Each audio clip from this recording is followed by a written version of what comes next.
Anytime you are going to register your car, you get a little tag in the mail, and you peel off the tag, and you're going to stick it on your car. When you get that tag, read it. Read on the tag. It says for official use only. So you're peeling it off and putting it on your car. So now your car has official use only, meaning the state owns your car. And since the state owns your car, they would like to know where their car is. So that's why once a year you have to register your car. You've got to register it to let them know where the car is, because they own the car. And incidentally, that also is why you have to have insurance and a seat belt. It's because you do not own your body. The government owns your body, in point of fact. And so your body is a security on the New York Stock Exchange, and the corporation that owns you, and you are owned. There are laws that expressly say that you are owned. You just don't know it. And since you are owned, your owners do not want you to get hurt,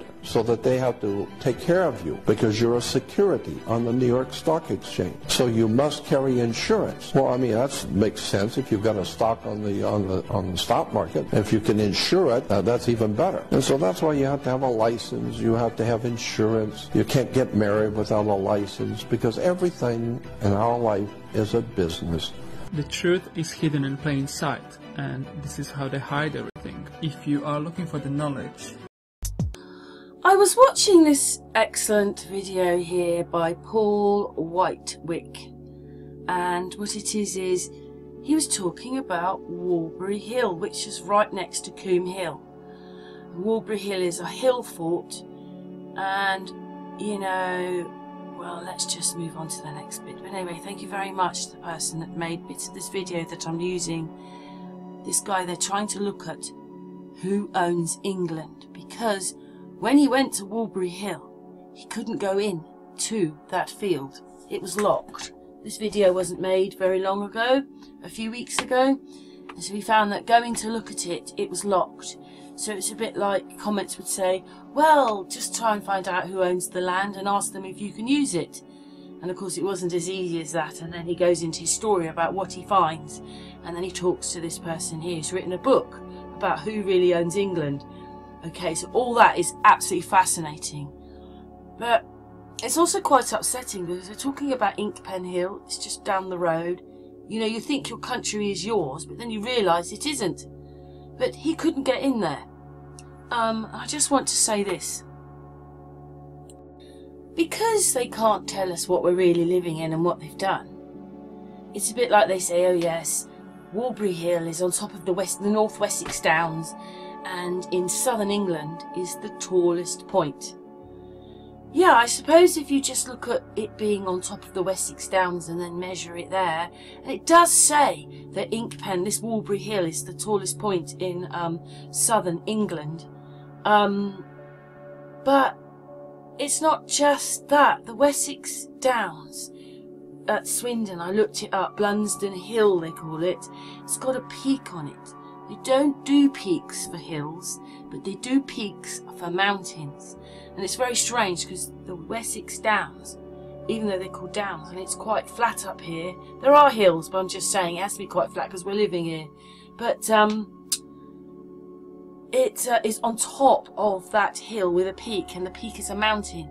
So when you think we're that high up, and then Coombe Hill with Walbury Hill sits on top of that, that makes it probably the tallest point in England. But they won't tell you that. In some places you can find it, it says the tallest point in England. But if you're just going to take, I mean, some people, oh God, there's other hills much taller. Yeah, because they're on a different plateau to us. We're up here on the Wessex Downs. If you're down there, maybe there is other places which are taller. But so it's a bit like the Wessex Downs are the Himalayas, and then on top of that is Everest. And that makes it the tallest mountain. But if you just take Everest itself, it's not. It's because it's on top of the Himalayas. And it's the same thing for Walbury Hill and Coombe Hill. So we're on top of the Wessex Downs, and then they're on top of that. I just thought that was fascinating. But very sad that he couldn't get in to Walbury Hill, because it's got a thing in the middle of the field telling you it's the tallest point. And, well, probably it's going to say in southern England, but it's probably the whole of England. I know that's crazy. People say, what is she on about? But that's because people haven't done their homework. I mean, you know, when you get to Swindon, there's a great, that's like a mini Grand Canyon up there, and then you drive down, and then you drive down again, and by the time you've gone from the top to the bottom, it's probably a good half a mile that you've driven down and not realised it. That's because we're up here. But nobody's kind of put that together, that we're up here. That's why the clouds are closer and everything. Anyway, so leading into his video, I find it absolutely fascinating that when he's done this, that basically England isn't owned by England, or it's not, these pieces of land aren't registered here, they're registered in other countries. And the fact, I find this very interesting, this talk, so we're just going to put this on. But that's my bit about Walbury Hill. So it is a monument for this country, and it's an old hill fort anyway. So why is it shut off? Why aren't we allowed to go there? Obviously, when he's trying to find out who owns the land, this is his story of what it took, or bits of it, and obviously talking to this guy who's written a book about who owns England. Anyway, let's play the video. This is a very spectacular Walbury Hill fort. I came here a few weeks ago to walk to the trig point that's up there in the middle of the hill, but I couldn't because what was once permissive access is no longer. I came across that. It's really not private here. Now at this point you guys would normally type in the comments below or just ask the landowner for permission to walk across here. He'd give you permission, and I'm sure he probably would, but it turns out finding out who owns that piece of land isn't as easy as you think. Hi, I'm Guy Shrubsole. I'm an environmental campaigner and author, and I wrote a book called Who Owns England, which is an investigation into land ownership in this country. Is if it passes from one owner to another via a market transaction. Now there are loads of bits of land in England that have been owned by the same people for hundreds and hundreds of years, and they're just inherited by other family members. Obviously, I didn't make this video and so forth, but thank you very much to the creator who did. But he's asking these questions about, you know, who's owning the land, and it seems a lot of it is owned by the rich, the dukes, whatever it is, all sort of wrapped up and you can't find and so forth like that. But we'll just listen to a bit more of what he says. We have this very, very ancient system of land ownership. Okay, official title register 14.95 plus VAT, £17.94 fee. This could become quite an expensive hobby. Don't understand why it is one of our biggest, deepest, darkest secret as a nation. There is this body, the land registry, but why is it the biggest, deepest, darkest secrets? Probably got to do with the Romans and the fact they've lied to us so much. But why is it the biggest, darkest secrets? Crazy or what, hey? Nobody knows what's happening around them at all. So it's ridiculously hard to find out who owns land in England. It's one of our biggest, deepest, darkest secrets as a nation. There is this body, the Land Registry, which is meant to have a record of who owns all the land in England and in Wales as well. It has 24 million registered land titles. You have to pay £3 to see a single land title. So that's fine if you only want to look up who owns, you know, a field here or a moorland there. If you try to find out the answer to who owns all of England, you're paying £72 million, and Wales as well, obviously. But you know, that's like more than I have to be able to investigate this as a hobby. And actually, also, the Land Registry isn't actually complete. It's been around since 1862, but it still hasn't finished the job of registering all the land in England and Wales. So only about 83–85% of land is actually registered. It sounds to me like they've made it so complicated it's almost impossible to find out who owns what, and it's all done on purpose, and that's the way they want it. So I just got really intrigued by this question of who owns land, and then I started to discover how difficult it was to find out who owns land in England. I sort of thought, what have they got to hide? You know, you look at something like who owns companies. Since 2012, Companies House, that's all been open. You don't have to pay any money to find out who owns a company. Who owns land is a totally different matter. It's kind of surrounded by this sort of mist, this fog of secrecy. And that's something that I found really intriguing because it's all bound up with wealth and power and protecting that wealth and power. Started a blog, whoownsengland.org, and then that turned into a book. Yeah, still trying to answer that question, but ultimately it's a question that the UK government could answer very easily just by opening up the land registry and making it free for people to use, just as they have done with Companies House. And I can say pretty confidently that less than 1% of the population own half of all England. And that's a staggering level of inequality of ownership, and that's another reason why I think it's really interesting to investigate this. Well, for me, living in Berkshire, thank God the council have modernised everything, because they weren't. Their planning department was terrible about 20 years ago. Absolutely terrible. Now, they seem to have put things on, oh, he tells you what it is. They've actually recorded it differently. Yes, he's saying that they've digitised all the maps. But, you know, when I was dealing with it with a property that I had in Hungerford, there was no information and it was all over the place and it was a right sham. But obviously they've modernised it a bit for everyone, thank God for that. But still allowing all these people from other countries, well, registering the land in other countries. How can that be? But anyway, let's carry on with the video. I got hold of them for West Berkshire. In fact, West Berkshire Council had very handily digitised all these maps, so it was actually really easy to then like analyse it, look at the area of land that each of the landowners own, and work out that 30 of them own half of the whole county. So let's have a look at the map for the area that we're stood in today. Who owns Walbury Hillfort and that surrounding area? Now Guy's map states it's the Kirby House estate. Now the land title seems to be registered under a company called Walbury Hill Properties. Now when you go on Companies House, well, I can't find that company, maybe it's not trading. Either way, in the news there's an article from the Independent which states that the Astor family purchased this property in the 1950s. Okay, so if we can't find out using that, well, we can perhaps look at the environmental stewardship records.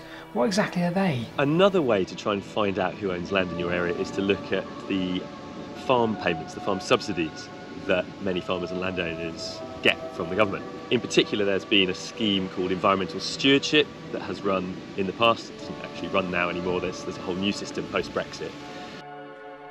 Obviously you've got to have sheer determination to find all this information, as you can see what you've got to do, because you can't find who owns the land, but you can find through certain things who's got the land because their names will be there. But isn't that crazy? I mean, it's not like you think, hey, I own this bit of land, and when I look out the window half the nation's standing there on my fields. It's not about that. It's about secrecy of everything. Things should be a little bit more public. You know, that family's owned it since the medieval times or whatever, so what? Why can't we know those things? You know, and they're owning lots of land we can't walk on and shutting places off we're allowed to go to. It's now locked and everything, like in lockdown or something. No, let's carry on with the video. But you can still use it, you can still access the data online, the maps, and often that will give you a clue as to who might own the land. So that's something else I've tried to do on Who Owns England, is to take some of these maps, investigate the kind of people who are receiving the public money, the farm subsidy, and then trace back through sort of companies or other individuals who might own that land. This is the bit where he's going to explain that Walbury Hill and a piece of land just a mile, say, away or 2 miles away aren't registered in this country. They're registered in other countries. And he's got a bit of an opinion here about what he feels. I mean, I don't like this system, but in this system we pay taxes. So he's saying these people should be paying taxes in England. But it just seems that with everything the government tells you, how come everybody's funneling the money out of the UK, not into the UK, out of it? What's going on? Now the environmental stewardship maps show this place to be run by a company called Lily Farms Limited. And when you search for those, there are some Astor family members in there. All good, all above board, but this is where my trail kind of stops, because from what I can tell from the research, well, it looks like the ultimate holding company is Riviera Holdings Limited, and they're registered in the Bahamas. Firstly, I just think it's really odd, isn't it, to think that there are chunks of England that are basically owned in the Bahamas or the Cayman Islands, probably to preserve the identity of the ultimate owner. A lot of these offshore jurisdictions, places like the Channel Islands, the British Virgin Islands, they're sort of quite notorious for having companies that are based there, perhaps because of the company law in those countries allowing greater secrecy about who the ultimate owners are, perhaps also because those jurisdictions have favourable tax regimes. But we can of course only speculate about the reasons for why an individual or company might be based in those countries. But the statistics are quite amazing, really, about the fact that you think that you own a lot with your garden and everything, but when he's talking, it's such a small part of land owned by the houses. It's much more, nearly all of it is owned by the dukes and barons and earls and all the rich lot. Quite incredible. Certainly raises some interesting questions about what's going on. Okay, so if we think that's unique, why don't we try scrolling up to the next parcel of land that Guy's mapped to the northwest of where we are, just a couple of miles by the looks of it, and we've got a piece of land, quite a significant chunk of land, owned by the Hungerford Park estate at Hungerford. When we go onto Guy's website, he's already done the research for us. It looks like their company is registered in Luxembourg. Why would you have a company registered in Luxembourg? Homes and domestic gardens take up 5% of England. Who owns the other 95%? That's the interesting question for me. The stats that I presented in my book is that, rough estimate, 30% of England still belongs to the aristocracy. A big chunk also belongs to what I sort of refer to as new money. There's about 18% owned by companies, both those registered in the UK and those registered in other countries, offshore, overseas countries. All of Middle England, if you like, people who are lucky enough to own our own homes. That's the tiny amount of land that we ultimately own is vastly outweighed by a few thousand dukes and barons and members of the aristocracy. And go and see some of these ancient landscapes that are currently just sort of blocked off by big swathes of estates. For me, I think this is really sad that we can't go on top of the hill fort and see this plaque which is there. It's not like millions of people go there every day or whatever it is. Maybe it's a few people every day. But, it's beautiful up there. It's part of our history. It's all shut off from us. Let's just carry on with this video. But I just find that very sad. To me, I love that place. We've done it to Silbury Hill. I understand Silbury Hill because of the top collapsed in, the capstone collapsed in. And it's a flat capstone, but was a hole at the top. So, and that's because they've gone in there so many times. They've probably done it to make sure in the end the whole thing will collapse. But because it is slowly collapsing, they stop people walking up there. But it's not that you don't want the land kept good for the history. But round the back of Walbury Hill, you can see these great big tanks in the ground, like old military stuff probably. But I wonder if they're partly to do with it. You can see it, or maybe they've cut it out on Google Maps. I've seen it loads of times. These great big tanks in the ground. Yeah, something like that probably. More democratic say over how our land's used, and also had more access to it as well. I'd love us to have a community right to buy here. Scotland has enjoyed community right to buy for the last 20 years. It's led to thousands of communities across Scotland beginning to own land collectively. I'd love there to be a right of responsible access to the English countryside. We only have a right to roam over about 8% of it currently. If you own a company in this country, well then you should absolutely pay tax in this country. This is a YouTube channel, it pays tax in this country. I'm not going to set up Paul Whitewick Inc., stick it in the Bahamas or Luxembourg and hope for some tax-free dividends or whatever you would do to save tax. Number two, if you receive subsidies from the land, the environmental stewardship in this country, well, again, you should pay tax in this country. Some of the larger estates that go back quite a long way and how they operate their land, in the worst case, well, it needs more questions answered. Number three, this isn't really a sort of a entitled rant. I don't want to own a whole bunch of land. This isn't me saying I own that tiny bit, I'd like to own my fair share. Far from it. This is me saying that I would like to see this land managed in a way that benefits all. Yes, food production, security of land, hugely important, but the vast swathes of estate land, what are we doing with those and how does that benefit everybody? I'd like to thank Paul Whitewick for making this video and bringing to our attention how difficult it is to find any information about anything, but I suppose that's what our life is, isn't it, really? It's all just shrouded with the mystery. Thank you very much for that and pointing out you can't get on Warbury Hill. That's very sad for me, I think, but thank you very much to this creator and for that guy there talking as well about all that stuff.